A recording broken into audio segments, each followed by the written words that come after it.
புரட்சிகர கொள்கைகளில் பிடிப்புடையவர். தமிழக மக்களின் ஏன் உலக தமிழ் மக்களின் மறுமலர்ச்சிக்காக தொடர்ந்து பல தளங்களில் குரல் கொடுத்து கொண்டிருப்பவர். மலேசிய நாட்டின் பினாங்கு மாநில துணை முதலமைச்சர் திரு ராமசாமி அவர்கள் நம்மோடு இருக்கிறார். அவருடன் பேசலாம். ஐயா வணக்கம். வணக்கங்க. இப்போ மலேசியா, இந்தியாவிலிருந்து குறிப்பாக தமிழ்நாட்டிலிருந்து ஏராளமான தமிழர்கள் மலேசியாவுக்கு வேலை தேடியும் மற்றும் வர்த்தக நோக்கத்துடனும் பலர் வருகிறார்கள். ஆனால் பல தமிழர்கள் அங்கு பல இன்னல்களை சந்திக்கிறார்கள். அந்த சூழ்நிலையை பல ஆண்டுகளாக இருக்குது. அதை எப்படி மாற்ற முடியும்? அதுக்கு நீங்கள் என்ன பண்ணியிருக்கீங்க? என்னோட பெற்றோர்கள் அந்த சூழ்நிலை தான் வந்தார்கள், கூலியாக வந்தார்கள். இன்றைக்கும் ஆயிரக்கணக்கான இந்திய தொழிலாளிகள் வருகின்றார்கள். அவங்க மோசமாக நடத்தப்படுறார்கள். அதனால் நான் இந்திய தூதரத்துக்கு கூட நான் புகார் கொடுத்துருக்கேன். அண்மையில் ஒரு இந்திய தொழிலாளியை மோசமாக நடத்தப்பட்டார். அதுக்கு நான் ஒரு இந்திய தூதருக்கு நான் தொலைபேசி மூலியமாக நான் தெரிவித்து, ஐயா நீ கண்டிப்பாக இந்தியன் தூதரம் கண்டிப்பாக ஒரு நடவடிக்கை எடுக்கணும் அப்படின்ட்டு அது பிற்பாடு தான் அவர் ஒரு அறிக்கை விட்டார். இப்போ இந்தியாவில் மோசமாக நடத்தப்படுறார்களா இல்லையா அப்படின்ட்டு எனக்கு தெரியாது. ஆனால் குறிப்பிட்ட நேரத்தில் சில நேரத்தில் செய்திகள் வரும்போது எனக்கு வேதனையாக இருக்குது. இது கண்டிப்பாக இந்தியாவும் மலேசியாவும் முடிவெடுக்கணும், ஒரு ஒப்பந்தம் போடணும். இப்போ இலங்கை தமிழர் பிரச்சனைக்கு வரலாம்.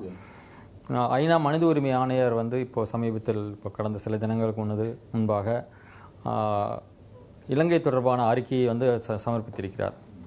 ஆனால் அதில் பல்வேறு சர்வதேச நீதிபதிகள் கொண்ட குழு உட்பட கலப்பு நீதிமன்றம் அமைக்கப்பட வேண்டும் என்ற பல யோசனைகள் தெரிவிக்கப்பட்டிருக்கிறது. அதை தாண்டி இலங்கை ஜனாதிபதி மைத்ரிபால சிறிசேனா அவர்கள் இது உள்நாட்டு விசாரணை தான் நடைபெறப் போகிறது என்று தெரிவித்திருக்கிறார். இதை நீங்கள் எப்படி பார்க்குறீங்க? அதிபர் சிறிசேனா, அதிபர் ராஜபக்சேனா எந்த ஒரு பெரிய மாற்றம் இல்லை. அரசியல் மாற்றம் அங்கே இருந்தது அண்மையில். ஆனால் தமிழர்களுக்கு என்ன மாற்றம் வரும் அப்படின்ட்டு அது ஒரு பெரிய கேள்விக்குறியாக இருக்குது. இது மனித உரிமை அறிக்கை அது 250 பக்கம். அந்த மனித உரிமை நான் எல்லாம் அதோட சுருக்கமான ஒரு இது நான் படித்தேன். அது நான் வரவேற்கக்கூடிய ஒரு அறிக்கை. அதை நீங்கள் அதை கவனத்தோடு நீங்கள் அதை படித்தால் கண்டிப்பாக அது இனப்படுகொலை அவங்க கூறல. ஆனால் மிக மோசமான ஒரு மனித உரிமை மீறல் நடந்திருக்கு 2009. அதுக்காக அவங்க இது ஒரு விசாரணை அறிக்கை இல்லை, ஒரு ஆய்வின் அறிக்கைன்னு தான் சொல்ல முடியும். அதுக்கு பிற்பாடு என்ன மாதிரி விசாரணை நடத்த போகிறாங்க? அது ஆச்சரியம் இல்லை. ஸ்ரீலங்கா ஸ்ரீசேனா உள்நாட்டு அவருக்கு அரசியல் அவர் அங்கே நீடிக்கணும். சிங்கள மக்களை புண்படுத்தக்கூடாது, சிங்கள தீவிரவாதிகளை புண்படுத்தக்கூடாது அப்படின்ட்டு அது அவரோட அபிப்பிராயம். எங்கள் சர்வதேச ரீதியில் தமிழர்களை எங்களுக்கு விசாரணை ஒரு சர்வதேச விசாரணை தேவை. நீங்கள் சொன்னீங்க சிங்கள தீவிரவாதம். ஆனால் அவங்க சொல்கிறாங்க தமிழ் தீவிரவாதம் மீண்டும் தலையெடுத்து விடக்கூடாது என்பதற்காக தான் நாங்கள் மிகவும் எச்சரிக்கையாக இருக்கிறோம் அப்படின்னு சொல்கிறாங்க. தமிழ் தீவிரவாதம் அங்கே வரப்போதா இல்லையா அப்படின்ட்டு அது கற்பனை உலகத்துலலாம் இருக்காங்க. இன்றைக்கி புலிகள் இல்லை. புலிகள் இயக்கம் 2009 புலிகள் இயக்கம் முற்றுவெளி வச்சிட்டார்கள். அதுக்காக விளைவுகள் என்ன அப்படின்னா ஆயிரக்கணக்கான அப்பாவி தமிழ் மக்களை கொண்டு குவித்தார்கள். எத்தனையோ ஆயிரக்கணக்கில் பெண்கள் விதவையானார்கள். ஆயிரக்கணக்கில் தமிழர் இன்றைக்கி எங்கே இருக்காங்கன்னு தெரியல. அதனால் இவங்க இந்த மாதிரி புலிகள் மீண்டும் வருவோம் அப்படின்னு என்ன அடிப்படை காரணங்கள் இருக்குது? இது வீணாக ஒரு ஒரு ஒரு வாதத்துக்காக இதெல்லாம் கிளப்பக்கூடாது இல்லை. இப்போ நாங்கள் என்ன சொல்கிறோம் அப்படின்னா அந்த மாதிரி மனித உரிமை நாங்கள் என்ன சொல்கிறோம்னா அது இன அழிப்பு, அது திட்டமிட்டமாக இன அழிப்பு இல்லைங்க. ஐநா மன்றத்தினுடைய ஐநா மனித உரிமை ஆணையரினுடைய அறிக்கையை தாண்டி உலகத்தில் உள்ள எந்த நாடுகள் இப்போ இலங்கை தமிழர்களுக்கு ஆதரவாக இருக்கிறதா நினைக்கிறீங்க? இன்றைக்கு சில நாடுகள் அவங்க அந்த மனித உரிமை அடிப்படையில் சில ஆதரவாக இருக்கலாம். கனடா போன்ற நாடுகள், யூகே போன்ற நாடுகள் இருக்கலாம். ஆனால் அவங்க திட்டமிட்டமாக இது வரைக்கும் ஒரு நல்ல ஒரு திட்டத்தை அவங்க இது வரைக்கும் அறிவிக்கல. இப்போ கடந்த ஆண்டு இப்போ இலங்கைக்கு எதிராக மனித உரிமை மீறல்கள் மற்றும் போர்க்குற்றங்கள் தொடர்பாக சர்வதேச விசாரணை வேண்டும் என்று தீர்மானம் கொண்டு வந்த அமெரிக்காவே இப்போது அந்த பக்கம் சாய்ந்து விட்டது. இப்படிப்பட்ட நிலையிலே இப்போது இந்த ஐநாவினுடைய அறிக்கைகள் மற்ற நாடுகளினுடைய ஆதரவுகள் இருந்தாலும் கூட எந்த அளவுக்கு பயனுள்ளதாக இருக்கும்? இன்றைக்கி அமெரிக்கா ஆரம்ப அந்த போர் காலத்துலேயே அமெரிக்கா புலிகளுக்கோ தமிழர் சுதந்திரத்துக்கோ அவங்க எந்த ஒரு ஆதரவு கொடுக்கல. அவங்க எல்லாம் என்ன எப்படி பார்த்தாங்கன்னா இது ஒரு பயங்கரவாத போராட்டம், பயங்கரவாத இயக்கம் என்று தான் அதை முத்திரை குத்தி இன்னைக்கு புலிகளை பார்த்தாங்க, தமிழர்களை பார்த்தாங்க. ஸோ அன்றைக்கு வந்து யூரோப்பிய நாடுகள், இங்கிலாந்து, ஆஸ்திரேலியா போன்ற நாடுகள்லாம் அமெரிக்கா என்ன நினைக்கிறாங்களோ அதை பற்றி அப்படி தான் அவங்க பார்த்தாங்க. இந்தியா வந்து அன்னைக்கு முத்திரை குத்திட்டாங்க, இந்த காந்தி படுகொலைக்கு பிற்பாடு இது புலிகள் தான் ஈடுபட்டாங்க அப்படின்ட்டு. அது ஒரு பக்கம் இருக்கட்டும். ஆனால் இந்தியா வந்து என்ன, அப்போ அவங்க என்ன நினைக்கிறாங்க அப்படின்னா, இது இந்தியா கட்டுப்பாடு, இந்த பகுதியெலாம் இந்தியாவோட கட்டுப்பாடு இருக்குது, எஸ்பிஆரோட இன்ஃப்ளூயன்ஸ் கட்டுப்பாடு இருக்கு, அது இந்தியாவுக்கு நாம் முக்கியத்துவம் கொடுக்கும், இந்தியா உறவை நாம் வந்து பலப்படுத்துவோம். அப்படி இருக்கும்போது இந்தியா உறவை பலப்படுத்தும் போது இந்தியா கிட்டே விட்டுறாங்க, நீங்கள் பாருங்க, நீங்கள் செய்யுங்க அப்படின்னா. அதனால தான் இன்றைக்கு வந்து புலிகளுக்கு வந்து அவங்க நேரடியாக தலையிட்டு நேரடியாக ஒரு சமமான ஒரு சூழ்நிலை ஏற்படுறதுக்கு மிக சிரமமாக இருக்குது அவங்களுக்கு. இல்லை, இப்போ இந்திய உறவையும் தாண்டி நீங்கள் சொல்வதை போல் அதை தாண்டி இப்போ வந்து கேந்திர ரீதியாக அவர்களுடைய அந்த பாதுகாப்பு முக்கியத்துவம் கருதி சில நடவடிக்கைகளை வந்து அமெரிக்கா உள்ளிட்ட நாடுகள் எடுக்கின்றன. தங்களுடைய சுயநலனுக்காக தான் இந்த மாதிரியான ஒரு இலங்கை மீது ஒரு அழுத்தத்தை கொடுப்பதற்காக தான் இந்த மாதிரியான ஒரு தந்திரங்களை கையாள்கின்றன என்ற விமர்சனம் இருக்கே. பாருங்க, சிறிசேனா அரசியல் வந்து நான் இங்கே அரசியல் மாற்றம் மலம் விரும்பணும். ஏனென்றால் அந்த ராஜபக்ச வந்து ஒரு ஒரு ஒரு ஒரு கொடூரமான மனிதனை வீழ்த்த வேண்டும் என்று தான் நாங்கள்லாம் நினைத்தோம். அதுக்கு வந்து நான் கூட சில இதெல்லாம் அறிக்கையெல்லாம் விட்டுனேன். தமிழர்கள் அன்றைக்கு வந்து வாக்களித்தார்கள் ராஜபக்சாவை வீழ்த்த வேண்டும் அப்படின்னா. ஆனால் சிறிசேனாவுக்கு வந்து ஆதரித்து அவங்க கொடுக்கல அது. ஆனால் அன்றைக்கி தமிழர்களும் முஸ்லீம்ஸ் வந்து அந்த தேர்தலில் வந்து வாக்களித்தார்கள். அது ஒரு முக்கியமான வாக்களிப்பு. தமிழர்கள் ஒரு சிறுபான்மை சமுதாயம் வந்து அது யார் அதிபர் அப்படி தீர்மானித்தாங்களோ அது தமிழர்கள் ஒரு மிகப்பெரிய வெற்றி. ஆனால் அந்த வெற்றிக்கு பிறகு என்ன நடக்கிறது, ஒரு வெற்றிடமே ஏற்பட்டு விட்டதாக. வெற்றிக்கு பிற்பாடு எதிர்பார்த்து ஸ்ரீசேனா நல்லா செய்வார், ஸ்ரீசேனா எங்களோட கோரிக்கையெல்லாம் ஏற்றுக்கொள்வார் அப்படின்னு அவங்க யாரும் நினைத்ததில்லை. இவங்க பட்டுட்டாங்க, பல ஆண்டுகளாக பட்டுட்டு. சிங்கள தலைவர்கள் வந்து எங்களுக்கு அவங்களோட முடிவு என்னோட அபிப்பிராயப்படி சிங்கள தலைவர்கள் வந்து ஒன்றும் பெருசாக செய்ய மாட்டாங்க அப்படின்ட்டு இன்றைக்கி சிறிசேனா அறிவிக்கிறாங்க. ஈஸியரும் அது செய்யணும்னா இது வரைக்கும் நடைமுறைக்கு வந்திருக்கா? ஒன்றும் வரல. அதனால் இந்த அறிக்கை, ஐநா அறிக்கை மிக முக்கியமானது. புலிகளை வந்து குற்றம் சொல்லியிருக்காங்க. ஆனால் இருப்பினும் இன்றைக்கி புலிகள் அங்கே இல்லை. பாதிக்கப்பட்டவர்களாம் தமிழர்கள். தமிழர்களுக்கு எது நல்லது அப்படின்னா, இன்றைக்கி சில வேறுபாடுகள் இருக்கும் அந்த தமிழ் கூட்டமைப்பு கட்சிகளோட. ஆனால் இன்றைக்கி அவர் விக்னேஸ்வரன் மிக தெளிவாக இருக்கார், வாய்க்கு அவர்கள் மிக தெளிவாக இருக்கார். அம்மா ஜெயலலிதா வந்து தீர்மானம் கொண்டு வந்தாங்க. விக்னேஸ்வரன் தெளிவாக இருக்காரு. அதே நேரத்தில் வந்து இப்போது பிரதான எதிர்கட்சிங்கிற அந்த அந்தஸ்து வந்து தமிழ் தேசிய கூட்டமைப்புக்கு இருக்கிறது. அதனுடைய தலைவராக மிக மூத்த பழுத்த அரசியல்வாதி திரு சம்பந்தன் அவர்கள் பதவியேற்றிருக்கிறார். இந்த சூழ்நிலையில் இந்த வாய்ப்பை வந்து தமிழ் தேசிய கூட்டமைப்பு வந்து எப்படி பயன்படுத்தி கொள்ள வேண்டும் நீங்கள் நினைக்கிறீங்க? தேசிய தமிழ் கூட்டமைப்பு வந்து இன்றைக்கி அவங்களுக்குள்ள சில வேறுபாடுகள் இருக்குது. நான் வந்து அவங்கள குற்றம் சொல்ல நான் விரும்பலை. அவங்க அந்த நாட்டில் இருக்கின்றார்கள், பல பிரச்சனைகள்லாம் எதிர்நோக்குறார்கள். அந்த சந்தர்ப்ப சூழ்நிலை வந்து சில நேரத்தில் அவங்க வேறுபாடு இருக்குது, இல்லைன்னு சொல்ல. இன்றைக்கி அவ்வளோ பெரிய ஒரு மிகப்பெரிய ஒரு கொடூரமான ஒரு சம்பவம் நடந்திருக்கும் போது ஏன் ஐநா வந்து இந்த சர்வதேச விசாரணை, ஒரு பன்னாட்டு விசாரணையை வந்து அவங்க கொண்டு வரக்கூடாது? இதுதான் நாங்கள் வலியுறுத்த போகிறோம். அநேகமாக நவம்பர் மாதம் வந்து மலேசியாவில் ஒரு பட்டறை நாங்கள் வைத்து கண்டிப்பாக வைகோ அவர்களை நாங்கள் அழைப்போம். மற்றவர்கள் இன்றைக்கு ருத்ரகுமாரன் அவர்களை நான் இன்றைக்கி தொலைபேசி மூலியமாக நான் பேசி அவரும் அதை வந்து இணக்கம் தெரிவித்தார். அவர் வராரா, அவர் பிரதிநிதி வராரா எனக்கு தெரியல. மற்றவர்களை கூப்பிட்டு, மற்ற இனத்தவர்களை கூப்பிட்டு, அவர் நம்ம சீஃப் மினிஸ்டர் கூப்பிட்டு அந்த பட்டறை திறந்து வைத்து இந்த அறிக்கையை நாங்கள் ஆழமாக ஆராய்ந்து அதுக்கு என்ன நடக்க வேண்டும் என்று அது நாங்கள் தீர்மானிக்கப்பட போகிறோம். அதனால் அநேகமாக எங்களுக்கு ஒரு வாய்ப்பு இருந்தால் சட்டசபை, பிராங்க் சட்டசபை வந்து நவம்பர் மாதம் வந்து நடைபெற போது முடிந்தால் அங்கூரை நாங்கள் கோரிக்கையை நாங்கள் எழுப்பலாம். இல்லை, இப்போ வந்து உலக நாடுகள் வந்து என்ன மாதிரியான நிலைப்பாட்டை எடுக்க வேண்டும், குறிப்பாக வந்து இந்தியா என்ன மாதிரி நிலைப்பாட்டை எடுக்க வேண்டும் எதிர்பார்க்குறீங்க? ஐயா, இந்தியா அவங்க நிலைப்பாடு வந்து இப்போ நாங்கள் விரும்புகிறோம். இன்றைக்கி வந்து அந்த இனப்படுகொலை நடந்ததுன்னா இந்தியா மேலே எங்களுக்கெல்லாம் ஒரு கொஞ்சம் ஆவேசமாக தான் இருக்கும். ஏன் இந்தியா அங்குள்ள தமிழர்கள் இந்தியாவுக்கு எப்பவுமே விசுவாசமாக இருந்தாங்க. அப்போ இப்போ ஒரு தமிழினம் இவ்வளோ விசுவாசமாக இருந்தாங்களே, அதுக்கு ஏன் இப்படி இந்தியா செயல்பட்டதுன்னா எங்களுக்கு வந்து கவலை. அதனால் இந்தியாவை நான் விமர்சிச்சிருக்கேன், தலைவர்களும் நான் விமர்சிச்சிருக்கேன். ஆனால் இருப்பினும் வந்து தமிழர்கள் இந்தியாவோட எதிரிகள் அல்ல, நான் இந்தியாவோட எதிரி அல்ல. நாங்கள் எதிர்பார்ப்பு அதிகம். அங்கே ஒரு பாவம், அந்த ஒரு இன மக்களை நீங்கள் காப்பாற்றுங்களேன் அப்படி தான் நான் கேட்டேன். உங்களுக்கு இந்தியாவே ரொம்ப எதிர்பார்ப்பாங்க.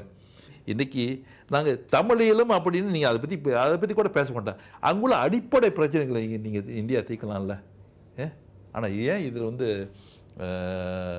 இது வந்து அவங்க வந்து செய்யலை. இந்தியா வந்து எந்த அளவுக்கு வந்து இதில் வந்து செயல்பட முடியும்? ஏனென்றால் பிராந்திய ரீதியான அந்த கேந்திர ரீதியான ஒரு பாதுகாப்பு அம்சங்கள் கருத்தில் கொண்டு பார்க்கும்போது இந்தியா வந்து எந்த அளவுக்கு வேகமாக செயல்பட முடியும்? இந்த சர்வதேச விசாரணையை இந்தியா ஆதரிக்கணும், இது எங்களோட கோரிக்கை. இந்தியா அதை செய்ய போகிறாங்களா இல்லையா? அப்படி இந்தியா அந்த நிலைக்கு அவங்க வந்து வராட்டி என்ன காரணம்? அது வந்து என்ன சொல்லுவாங்க, is global politics. So India இது வந்து முக்கியத்துவம் கொடுக்குறாங்க. ஸ்ரீலங்கா யார் பக்கம் இருக்காங்க? இன்றைக்கு ராஜபக்சாவை அவ்வளோ சீக்கிரமாக திட்டமிட்டு ராஜபக்சாவை வீழ்த்தினாங்களே, அது இந்தியாவுக்கு பங்கு உண்டா இல்லையா எனக்கு தெரியாது. ஆனால் அது அந்த மாதிரி கேள்விகள் வருது. இன்றைக்கு ஸ்ரீலங்கா இன்றைக்கி இந்த ஐநா அறிக்கையை வந்து அவங்க ஆதரித்து ஒரு சர்வதேச விசாரணை தேவை அப்படின்னா அந்த அந்த நிலைப்பாட்டுக்கு வந்து அந்த சந்தர்ப்ப சூழ்நிலை, அந்த அரசியல் சூழ்நிலை, அந்த உலக சூழ்நிலை தான் இந்தியா பார்க்கும். தமிழ்நாட்டில் உள்ள அரசியல் கட்சிகள் இப்போ இந்த சூழ்நிலையிலே எந்த மாதிரியான ஒரு செயல்பாட்டை மேற்கொள்ள வேண்டும்? இந்த ஈழ பிரச்சனை வந்து எல்லா கட்சியும் ஒன்று சேர்ந்து ஒரே குரல் தான் இருக்க வேண்டும். அது என்னோட எந்த மாற்றம் இல்லை. ஆனால் அப்படி செயல்பட போகிறாங்களா இல்லையா அப்படின்னா ஒரு காலகட்டத்தில் அந்த போர் நடக்கும்போது எல்லாம் ஒன்று சேர்ந்து குரல் கொடுத்தார்கள், ஆர்ப்பாட்டம் பண்ணார்கள், மாணவர்கள் சில காரியங்களை செஞ்சார்கள். இன்றைக்கு அம்மா ஜெயலலிதா வந்து தெளிவாக இருக்காங்க. ஆனால் இப்போ நான் கேட்குறேன், அன்றைக்கு கூட உரிய முறையில் அழுத்தம் கொடுக்கவில்லை என்பதுதானே இன்றைக்கு வரைக்கும் குற்றச்சாட்டு. அந்த இடத்தில் நாங்கள் எதிர்பார்க்கறதெல்லாம் ஏன் ஒரு ஒரு ஒரு சட்டமன்றத்தில் ஒரு கோரிக்கையோடு முடிஞ்சது, இது சட்டமன்றத்தில் இதை வந்து ஏற்றுக்கொள்கிறாங்க, அதோட வேறு வேலை இல்லையா? ஆனால் இந்த தமிழ்நாடு அரசியல் வந்து எத்தனையோ கட்சிகள் இருக்குது, எத்தனையோ தலைவர்கள் இருக்கின்றார்கள். ஆனால் ஏன் இன்னைக்கு தமிழ்நாடுக்கு வந்து அந்த ஒரு அதிகாரம் இல்லை? ஏன் தமிழ்நாடு அரசியல் வந்து அந்த ஒரு ஒரு ஒரு ஒரு அந்த ஆதிக்கம் இல்லை டெல்லியில்? அப்படின்னா இன்றைக்கி தமிழ்நாடு தலைவர்களை வந்து அவங்க ஒரு என்னமோ ஒரு சாதாரண தலைவர்கள், இவங்க கண்டிப்பாக ஒரு தமிழ் பிரச்சனை கண்டிப்பாக குரல் கொடுப்பார்கள், இமோஷனல் ரீதியில் குரல் கொடுப்பார்கள், உணர்ச்சி வசப்பட்ட குரல் கொடுப்பார்கள் அப்படின்ட்டு இன்றைக்கு இருக்கார்கள். இன்றைக்கி தமிழ்நாடு அரசியல்வாதிகள், தமிழ்நாடு அரசாங்கம் வந்து இன்றைக்கி டெல்லியை வந்து அந்த மாற்றங்கள் கொண்டு வரலாமா?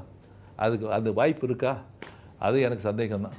சரி, இப்போ இந்த சுற்றுப்பயணத்தின் போது நீங்கள் வந்து மதிமுகவினுடைய பொதுக்கூட்டம் உள்பட மாநாடு உள்பட பல இடத்துல பேசியிருக்கீங்க. பல சந்தர்ப்பங்கள் நீங்கள் பேசும்போது தமிழ்நாட்டினுடைய 2 பெரிய திராவிட கட்சிகள் வந்து இந்த திராவிட அந்த கொள்கைகளையே மறந்து செயல்படுகின்றன என்று ஒரு விமர்சனத்தை எல்லாம் முன் வச்சிருக்கீங்க. அது ஏன் அந்த மாதிரியான ஒரு ஐயா திருத்தங்க ஐயா, நான் எந்த கட்சி பேரும் நான் சொல்லலை.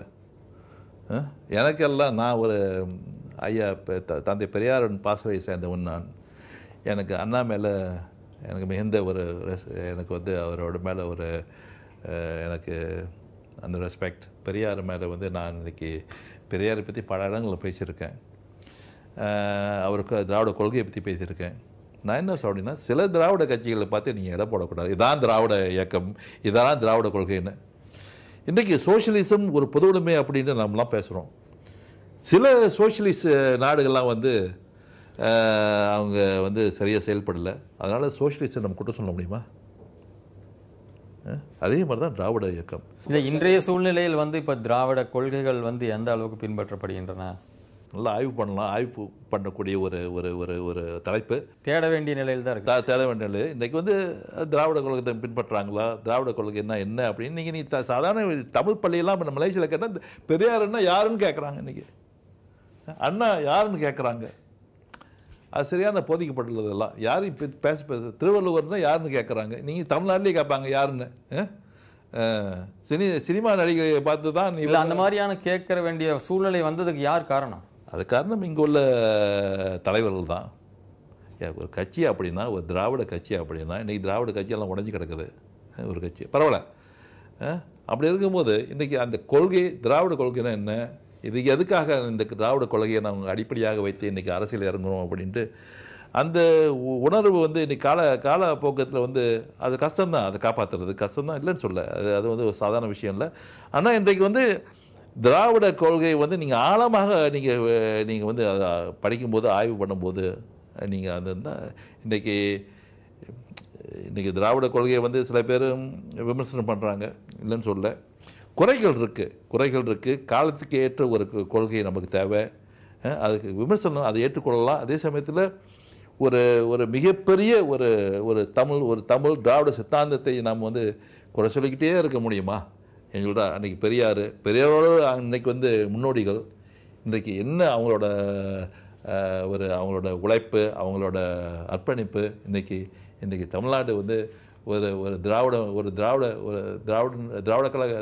கொள்கையின் அடிப்படையில் தான் இன்றைக்கி உருவாகுது. ஆனால் சில பேர் மறந்துடுறாங்க. சில பேர் அரசியலுக்கு போனோன்னா அப்படி இருக்கிற நிலையில் இப்போ அடுத்ததாக தமிழ்நாட்டினுடைய திராவிட நம்பிக்கை யார்? அது என்னால் அது ஒரு கடினமான கேள்விங்க. நான் என்னோட பார்வை ஒரு ஒரு ஒரு ஒரு ஒரு 7-6 நாள் பார்வையில் தான் நான் வந்து ஓரளவு சொல்ல முடியும். நான் யாரையும் குறை சொல்லலை. எந்த கட்சியும் பேர் சொல்லி நான் வந்ததெல்லாம் திராவிட கொள்கை பற்றி பேசுகிறதுக்கு, அண்ணாவை பற்றி பேசுகிறதுக்கு. நான் 14 வயசில், எனக்கு சிறு வயதில் வந்து மிதிவண்டி எடுத்துகிட்டு திலகேசன் என்ற நகர பேராக்க மாநிலத்தில் நான் சென்று அண்ணா பேச்சை நான் கேட்டேன். அன்றைக்கு வந்து திராவிட கலைஞர் அன்றைக்கி கேட்டதுன்னா எனக்கு ஒன்றும் தெரியாது. அந்த பருவ வயசில் அண்ணா யாருன்னு, ஆனால் அந்த பேச்சு கேட்டேன். இன்னும் மறக்க முடியாது அவரோட பேச்சை. ஒரு மிக அந்த 14 வயசு எனக்கு. அது அப்போ நான் ஆங்கில பள்ளியில் படிக்கிறேன். பிற்பாடு பெரியார் புத்தகத்தில் மறுமலர்ச்சி திராவிட திமுகவினுடைய பொதுச் செயலாளர் வைகோ உங்களுடைய நண்பர் என்பதை தாண்டி இந்த தீவிரமான இந்த ஒரு கொள்கை பிடிப்புடன் செயல்படுகிறார் என்று பல இதில் வந்து நீங்கள் வந்து நம்பிக்கையோடு வந்து பேசிக்கிட்டு இருக்கீங்க. அப்போ அவரை வந்து நீங்கள் வந்து அடுத்த நம்பிக்கையாக நீங்கள் நினைக்கலையா? வைகோ வந்து எனக்கு நான் ஆரம்பத்தில் எனக்கு வந்து நான் கடிதம் எழுதியிருக்கேன், நான் தொலைபேசி பேசியிருக்கேன். அவர் நினைப்பிச்சிருக்காரு அப்படின்னு எனக்கு தெரியல. பிற்பாடு நான் வந்து அவருக்கு ஆனால் வைகோவை பற்றி எனக்கு வந்து பல ஆண்டுகளாக எனக்கு தெரியும். அவர் ஆரம்பத்திலேருந்து ஒரே தலைவர், தமிழ்நாட்டில் ஒரே குரல், ஒரே கருத்து, ஈழ விஷயத்தில் வைகோ தான். அதை வந்து நான் உன்னிப்பாக கவனித்து வந்திருக்கின்றேன். ஆனால் இன்றைக்கு நான் வரும்போது அவரை எப்படி பார்க்குறேன்னா, அப்போ பிள்ளைங்க மாநிலத்துக்கு அனுப்பும் மிக சிறப்பாக செயல்பட்டார். எதையும் அவர் எதிர்பார்க்குறவோ இல்லையோங்க, எனக்கு வந்து இந்த கொள்கைவாதி மேலே எனக்கு பெரிய ரெஸ்பெக்ட். அவங்க அரசியல் அதிகாரத்தில் இருக்காங்களோ இல்லையோ, ஆனால் அரசியல் அதிகாரத்தை வந்து அவங்க ஒதுக்கக்கூடாது. மாற்றங்கள் வரும்போது நம்மளுக்கு அதிகாரம் தேவை. ஆனால் அதிகாரம் எதுக்கு? குடும்பத்துக்காகவா, பிள்ளைங்களுக்காகவா? இந்த சூழ்நிலையில் வந்து திமுக தலைவர் கருணாநிதிக்கு நீங்கள் இந்த விஷயத்தில் வந்து சொல்ல விரும்புவது என்ன? கருணாநிதியை பற்றி நான் ஏற்கனவே விமர்சித்திருக்கேன். சில பேர்த்துக்கு தெரியும் நான் என்ன எப்படி விமர்சித்திருந்தேன், கடினமான விமர்சித்திருக்கேன். அவர் மேலே இருந்த ரெஸ்பெக்ட் எனக்கு கொஞ்சம் கூட அவர் மேலே ரெஸ்பெக்ட் இல்லை எனக்கு. மன்னிச்சுங்க, நீங்கள் கேட்குறீங்க, நீங்கள் அதை போடுறீங்களா இல்லையான்னு எனக்கு தெரியாது. அவர் மேலே எனக்கு வந்து எந்த ரெஸ்பெக்ட்லாம் ஆரம்பத்தில் அவர் புத்தகத்தை வாங்கி தான் நான் படிப்பேன். நெஞ்சுக்கு நீதி, பாயும் புலி, அவர் புத்தகத்தை வாங்கி நான் படிப்பேன். ஆனால் அவர் மேலே அந்த 2009ங்க, அதான் ஒரு முக்கியமான காலகட்டம். என்னோட அபிப்பிராயத்தை நான் மாற்றிக்கொண்டேன், என்னோட கருத்தை நான் மாற்றிக்கொண்டேன். யார் உண்மையான தமிழர்களுக்காக பாடுபடும் தலைவர்கள் என்று அன்றைக்கு தான் எனக்கு தெரிஞ்சது. அப்படி என்ன குற்றம் பண்ணார் அவர்? என்ன குற்றம் பண்ணார்? 2009 ஆட்சியில் இருந்தார், கூட்டணியில் இருந்தார். 40 இடங்கள் அவருக்கு இருந்தது. ஏன் அவர் வந்து அந்த ஆதரவை பின்வாங்க அவர் வந்து வாபஸ் பண்ணல? அன்னைக்கு போர் வந்து குரல் கொடுத்தார்கள், அந்த இந்திய அரசுக்கு அழுத்தம் கொடுத்தார்கள், உண்ணாவிரதம் இருந்தார். இதற்கு மேல் வந்து ஒரு தலைவர் என்ன செய்ய முடியும்? இல்லை, அது நீங்கள் வந்து அது உங்களோட அபிப்பிராயம், இப்படி தான் செஞ்சார் அப்படின்ட்டு. ஆனால் என்னை பொறுத்த வரைக்கும் வந்து அன்றைக்கி ஒரு இக்கட்டான சூழ்நிலை வரும்போது அதிலிருந்து எனக்கு வந்து அவர் மேலே வந்து இல்லை, அவர் செஞ்ச தொண்டுலாம் நான் மறக்கலை. ஆரம்பத்தில் நான் நெஞ்சுக்கு நீதி படித்ததே அவர் புத்தகம் தானே. அதனால் எத்தனையோ நான் தமிழ்நாட்டுக்கு வந்து கலைஞர் புத்தகம் தான் தேடுவேன். அப்பேற்பட்ட ஒரு தமிழின தலைவர் அப்படின்ட்டு நாங்கள் அப்படி வச்சுருந்தோம். நான் ஒரு அரசியல்வாதி ஆகணும், நான் ஒரு சீஃப் மினிஸ்டர் ஆகணும், நான் வந்து பணம் சம்பாதிக்கணும், சொத்து சம்பாதிக்கணும், பிள்ளைங்க நல்லா சார். இன்றைக்கு நான் வாடகை வீட்டில் தான் இருக்கேன் பிள்ளைங்களை. அடுத்த கட்டமாக தமிழக அரசியல் கட்சிகள் இப்போ ஈழத் தமிழர்களுக்கு ஒரு சம உரிமை கிடைக்க வேண்டுமானால் என்ன செய்ய வேண்டும் இன்றைய சூழ்நிலையில்? தமிழ்நாடு ஒரு மாநிலம், இது ஒரு தனி தமிழ்நாடு அல்ல. தமிழ்நாடு வந்து இன்றைக்கி கூட்டணி இருக்காங்க, கூட்டணி அமைப்பாங்க, கூட்டணியிலேருந்து வெளியாவாங்க. எனக்கு இன்றைக்கி தமிழ்நாடு ஒரு காலகட்டத்தில் எம்ஜிஆர் இருந்த போதெல்லாம் வந்து தமிழ்நாடை கேட்காமையே அந்த அங்கே உள்ள பிரச்சனைகள் வந்து மத்திய அரசாங்கம் தலையிடாது. ஆனால் அந்த சூழ்நிலை மாறி இன்றைக்கி ஒரு ஒரு ஒரு ஒரு மோசமான நிலையில் இருக்குது. மற்றவர்கள் நம்மளை பார்த்து மதிக்க மாட்டேங்கிறாங்க. இங்கே ஒரு அங்கீகாரம் நமக்கு இல்லை. அப்படி இருக்கும்போது நம்ம எப்படி ஈழத்தை காப்பாற்றுறது? நியூ டெல்லிக்கு வந்து நம்மளுக்கு எந்த ஒரு நமக்கு வந்து அங்கே அந்த அந்த அந்த மாதிரி ஒரு மதிப்பு மரியாதை இல்லாத போது தான் இது எனக்கு வேதனையாக இருக்குது. மாறலாம், சூழ்நிலை மாறலாம், சந்தர்ப்பம் மாறலாம். இதுக்கு நான் கண்டிப்பாக இதுக்கு நம்ம வாய்ப்பு கொடுக்கணும், நம்ம காத்திருக்க வேண்டியது. ஸோ தனி ஈழம்ங்கிறது இனி சாத்தியம் இல்லைங்கிறது நீங்கள் ஒத்துக்க? இல்லை, நான் அப்படி சொல்ல மாட்டேன் சார். இதெல்லாம் politics is art of the possible. இன்றைக்கி எது முடியாது, எது நடக்காதுன்னு நினைக்கின்றீங்களோ அது நடக்கலாம். அது எப்படி நான் சொல்ல முடியாது, என்ன நீங்கள் சொல்ல முடியாது, யாரும் சொல்ல முடியாது. அப்பேற்பட்ட சிறிசேனாவே சொல்ல முடியாது, அமெரிக்க அதிபர் சொல்ல முடியாது. ஏன்? அரசியல்னா அப்படி தான், மாற்றங்கள். நான் இன்றைக்கு இப்போ நான் ஒரு சாதாரண ஒரு யூனிவர்சிட்டி ப்ரொஃபஸர். எனக்கு தயார், எனக்கு ஒரு என் சமுதாயத்தை நான் காப்பாற்ற முடியலன்னா நான் அந்த பதவி விட்டு நான் விலக வேண்டியது சூழ்நிலை தான். எனக்கு வந்து அது இதெல்லாம். ஆனால் இதுலேருந்து நம்ம என்ன செய்ய முடியும்? அந்த தமிழ் சமுதாயம், மலேசியா தமிழ் சமுதாயத்தை என்ன செய்ய முடியும்? ஒரு தன்மானத்தை நம்ம கொண்டு வருவோமே, ஒரு சுயமரியாதை கொண்டு வருவோமே. பெரியார் இதெல்லாம் நான் அப்படி பேசும்போது பெரியார் எனக்கு தோண்டுவார். பிரபாகரன் அந்த தைரியத்தை நான் பாராட்டுகிறேன். உங்களுடைய கொள்கை பிடிப்புகளுக்கு மிக்க நன்றி. ஓகே. புதிய தலைமுறை நேயர்களுக்காக பல கருத்துக்களை பகிர்ந்து கொண்டீர்கள். மிக்க நன்றி. நன்றிங்க.